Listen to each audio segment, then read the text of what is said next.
మన ప్రభువును లోకరక్షకుడైన యేసుక్రీస్తు నామమున మీ అందరికీ నా యొక్క ప్రత్యేక వందనములు. ఈ ఉదయకాల సమయమున దేవుడు మనకిస్తున్నటువంటి వాగ్దానమును చదువుకుందాం. 115వ దావీదు కీర్తన 14వ వచనము. యెహోవా మిమ్మును మీ పిల్లలను వృద్ధి పొందించును. ఆమేన్. దేవునికే మహిమ కలుగును గాక. ఈ ఉదయకాల సమయమున దేవాతి దేవుడు ఈ యొక్క వాగ్దానము ద్వారా మనందరితో మాట్లాడుతూ ఉన్నారు. ఈ యొక్క వాక్యంను మనం జ్ఞాపకం చేసుకుంటే, యెహోవా మిమ్మును మీ పిల్లలను వృద్ధి పొందించును. చాలామంది తన బిడ్డల గురించి ఎంతగానో దిగులు పడుతూ ఉంటారు. నా బిడ్డకు జ్ఞానం లేదు, నా బిడ్డకు చదువు లేదు, నా బిడ్డకు వివాహం జరగటం లేదు, నా బిడ్డకు పిల్లలు పుట్టడం లేదు, నా బిడ్డకు ఉద్యోగం లేదు అని ఇలా రకరకాల ఇబ్బందులు, సమస్యలతో, ఆలోచనలతో తల్లిదండ్రులు తల్లడిల్లిపోతూ ఉంటారు. కానీ ఈరోజు దేవుడు ఏమి చెప్తూ ఉన్నారు అంటే, నేను మిమ్మల్ని ఆశీర్వదిస్తాను, మీ పిల్లల్ని కూడా వృద్ధిపరుస్తాను అని దేవుడు వాగ్దానం చేస్తూ ఉన్నారు.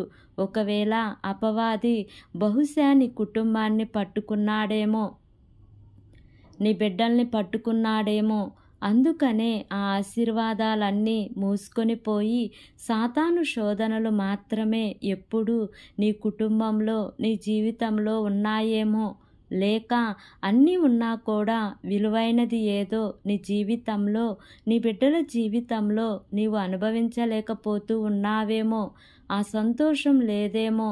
అయితే ఈరోజు ప్రభు వాగ్దానం ఇస్తూ ఉన్నారు. ఆయన మిమ్మల్ని వృద్ధి పొందిస్తాను అని అంటున్నారు. ఏదైతే అపవాది కుటుంబాలలో సంతోషాన్ని పూడ్చివేశాడో ఈరోజు అన్నీ తెరవబడుతూ ఉన్నాయి. నూతనమైన ఆనందము నీవు చూడబోతూ ఉన్నావు, నీ బిడ్డలకు కలగబోతూ ఉంది.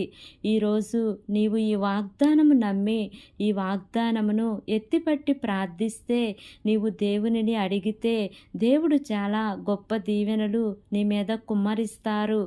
ఎందుకంటే తన వద్దకు వచ్చి అడిగితే, తండ్రి నాకు ఇది కావాలయ్యా, నా జీవితంలో ఇలా జరగాలి అని నీవు పశ్చాత్తాప హృదయముతో తగ్గించుకొని ప్రార్థించిన ప్రతి ఒక్కరిని కూడా ఆయన వారిని దీవిస్తాడే తప్ప ఏమాత్రము మౌనంగా ఉండడు.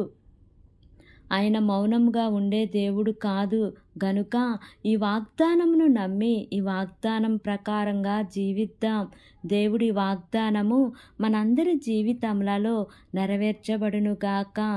ఆమేన్. ప్రార్థన చేసుకుందాం. ప్రేమ కలిగిన యేసయ్యా, కృప కలిగిన దేవా, నీకు వందనాలు తండ్రి, నీకు స్తోత్రములు ప్రభువా. ఇంతవరకు నీ కృపలో మమ్మల్ని కాచి కాపాడిన విధానాన్ని బట్టి నీకు వందనాలు తండ్రి. ఈ ఉదయకాల సమయమున మీరు మాకిచ్చినటువంటి ఇట్టి వాగ్దానాన్ని బట్టి నీకు వందనాలు ప్రభువా. ఎంతమంది బిడ్డలు ఈ వాక్యమును విని ఈ ప్రార్థనలో ఏకీభవిస్తున్నారో తండ్రి, ప్రతి కుటుంబాన్ని మీరు జ్ఞాపకం చేసుకోండియా. నీ మేలుల చేత వారిని తృప్తిపరచండి తండ్రి. ఏ కుటుంబములు అయితే శాంతి సమాధానం లేక అయా నా ప్రభువా ఉన్నారో తండ్రి, అట్టి కుటుంబాలలో నీ యొక్క శాంతిని, సమాధానమును, నెమ్మదిని మీరు వారికి కలగచేయమని మిమ్మల్ని వేడుకుంటున్నాను ప్రభువా.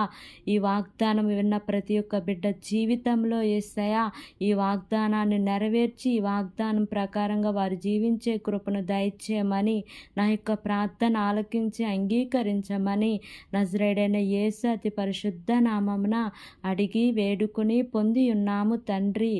ఆమేన్, ఆమేన్, ఆమేన్. Praise the lord. God bless you all.